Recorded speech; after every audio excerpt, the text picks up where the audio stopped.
Section 6. How a business generates and realizes shareholder value.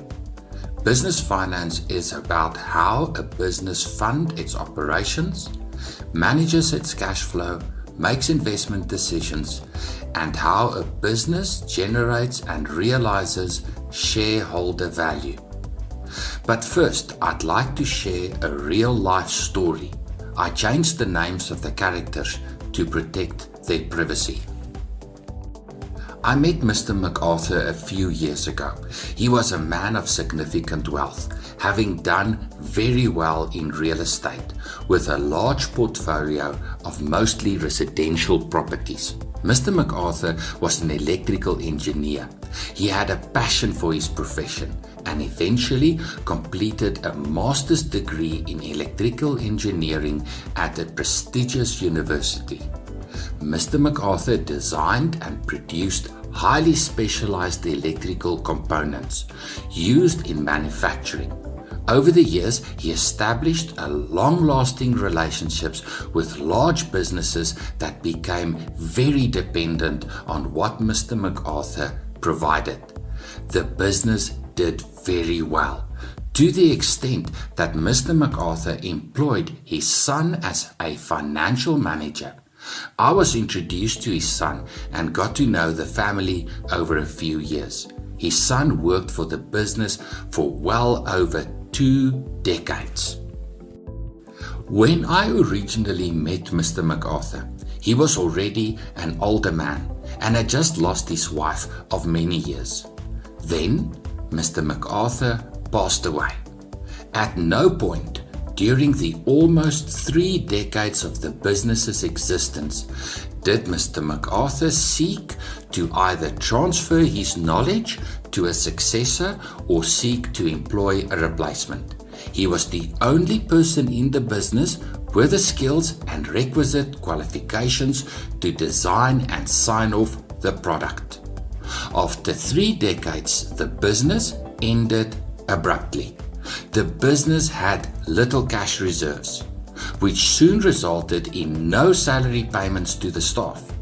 Although Mr. MacArthur bequeathed his entire estate to his son, almost no value was salvaged from the business, as it accumulated little more than a few items of furniture and some old tools. Now, as I mentioned before, not all businesses can be developed into an asset of value, and not all entrepreneurs aim to build their business into an asset of value, which is fine if that is what you want.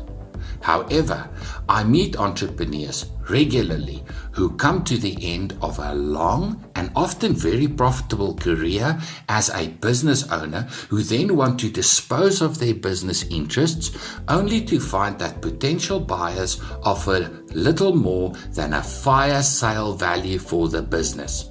Assets minus liabilities. Why?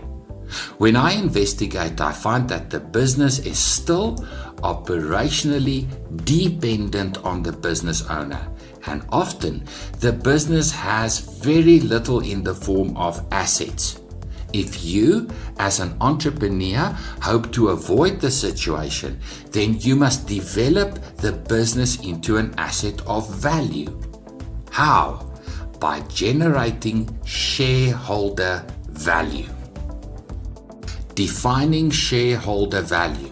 Shareholder value is the monetary benefits that owners of an equity stake in a corporation derive from the business and includes retained earnings or cash held in the business, dividends distributed to shareholders, and the capital gains a shareholder stands to make from disposing of the business interests.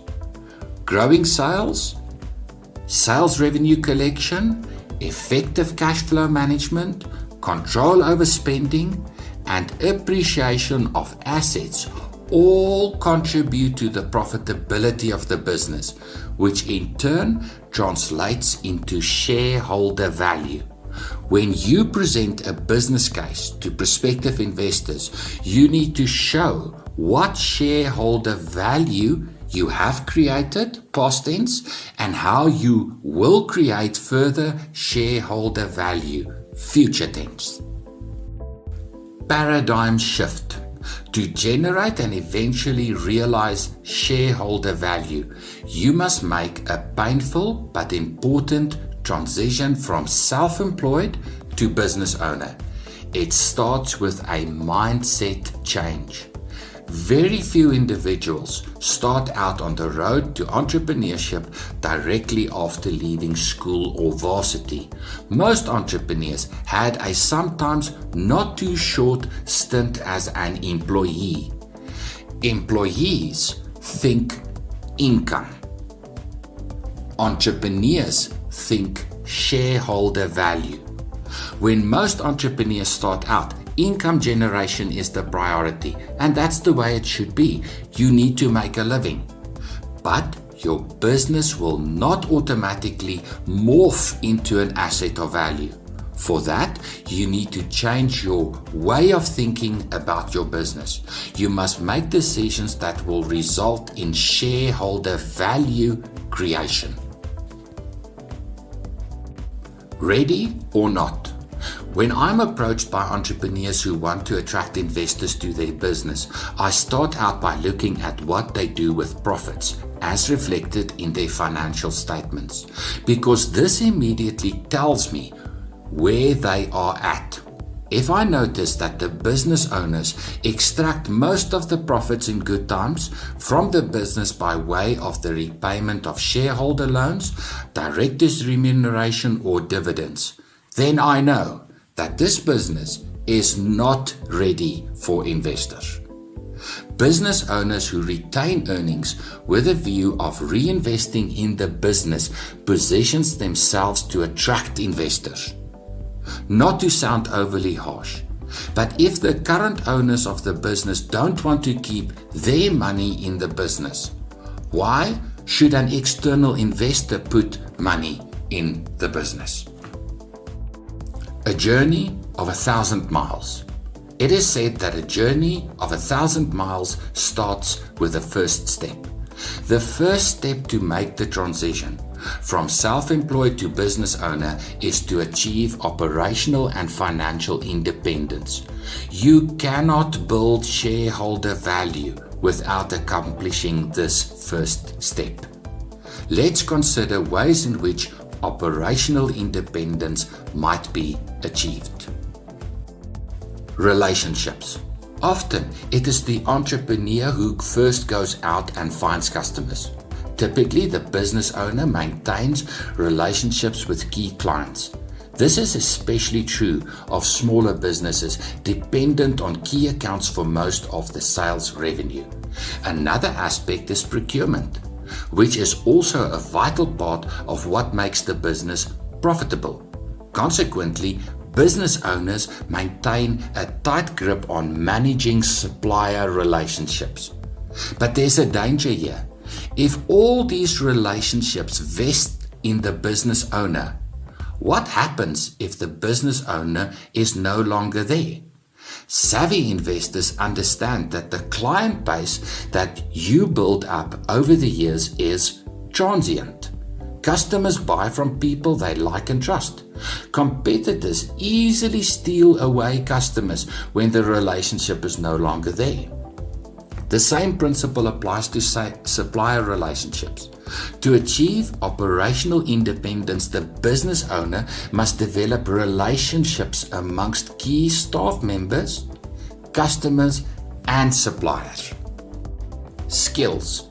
When a business owner starts out, they must take on a variety of roles, including sales, procurement, accounting, and marketing, to name a few. But you cannot continue to do everything, and will need to recruit people to take over many of these responsibilities. You must recruit talent or develop talent within your business. But you need more than just people with skills to do the work. You also need to ensure that your people do the work in the way you intended. For this, you need to have a very well thought through set of policies, rules around how the work must be done, not only to ensure that people act in the best interest of the business, but also to make sure that your people comply with legislation. Leadership. Perhaps the hardest thing to consider is replacing yourself, but you must. You need to identify people who can take over the leadership role from you. You must have a very well-defined succession plan in place. Now let's consider how financial independence can be achieved. Financial separation. When I evaluate the financial and bank statements of a business with a view to secure funding, and I find that the owners are running all types of personal expenses through the business accounts, then I know that this business is not ready for investors. A clear and definite separation of finances must take place. You can still get away with muddled up finances when applying for finance from financiers, although it's best to ensure a clear separation. But investors are not interested in a business where personal and business finances are all muddled up. Cash flow management. Probably the first indication that a business is not ready for investors is when the business cannot consistently fund operational expenses from cash flow. A competent business manager understands the trade cycle of the business and manages the cash flow needs of the business in such a way that the business can operate without external funding for operational expenses. Here I'm not talking about funding for trading activities. Balance sheet. A 2-to-1 ratio is required. A business must build at minimum in value 2 assets for every 1 liability. In addition, a business must consistently demonstrate that current assets cover current liabilities. Current assets are assets that can be quickly converted into cash to pay for short-term or current liabilities. Achieving operational and financial independence is the first step in creating shareholder value. Strategy. Take all the advice that I've given you thus far in section 6 and implement my recommendations. And all this merely allow you to get onto the pitch, to become a participant in the game. Now, you must demonstrate to prospective investors how you are going to compete, how you are going to generate and realize shareholder value. This is the essence of what investors are looking for. Present your strategy for generating and realizing shareholder value. Here are some ideas.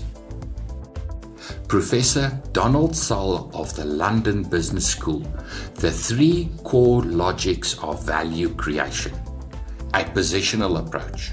Here your strategy is to identify a specific market or market segment, define and adopt a clear position in the market, and then build high barriers to entry to keep competitors out.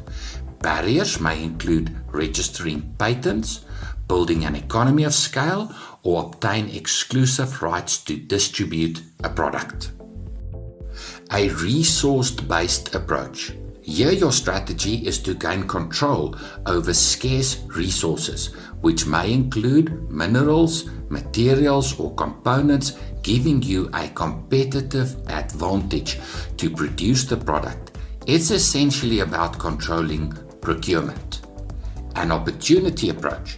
Identify a gap in the market, an underserved segment of customers, and then assemble all the resources needed to go after that target market. What will be your strategy for building shareholder value? And how will you communicate this to prospective investors? Please listen to me now.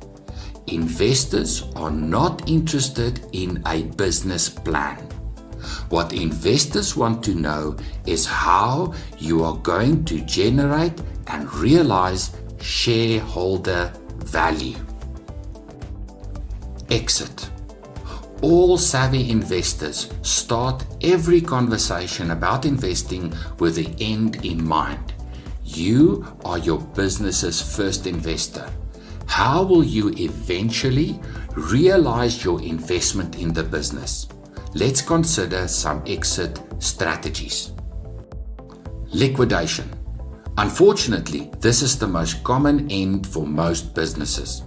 At some point, the business owner decides to call it quits. The business is put up for sale, but no one comes calling. And after a while, the business owner is forced to sell the business assets and settle outstanding debts. In most cases, very little money remains. Sale. Very few businesses are sold for much more than a fire sale value. Assets minus liabilities. But some savvy business owners start planning their exit strategy almost at the start of setting up their business. It is possible to sell a business for a healthy profit, but it demands much time to develop the business into an asset of value and effort to present the business as a viable investment opportunity to investors. Succession. This is a great way of handing over the baton to the next generation and is essentially a way of keeping wealth in the family. But for this strategy to work, your children must both express a desire to follow in your footsteps and must have gained the requisite experience and skills to take over from you. So often parents mistakenly assume that their children want to take over the family business. Management buyout. For many professional or personal services businesses, it's very challenging to find private equity investors. A management buyout may be a solution for a business owner or professional at the end of their career. A management buyout is essentially a way of funding the sale of the business to internal managers and may involve external financiers to facilitate the transaction. Initial public offering. Very few businesses grow to the point where it becomes viable or even desirable to list the business on a stock exchange, or to put it differently, to go public. The business becomes a publicly traded company, which allows both individuals and other entities to trade in the stock. This way, the current owners can sell their shares in the business on the stock exchange.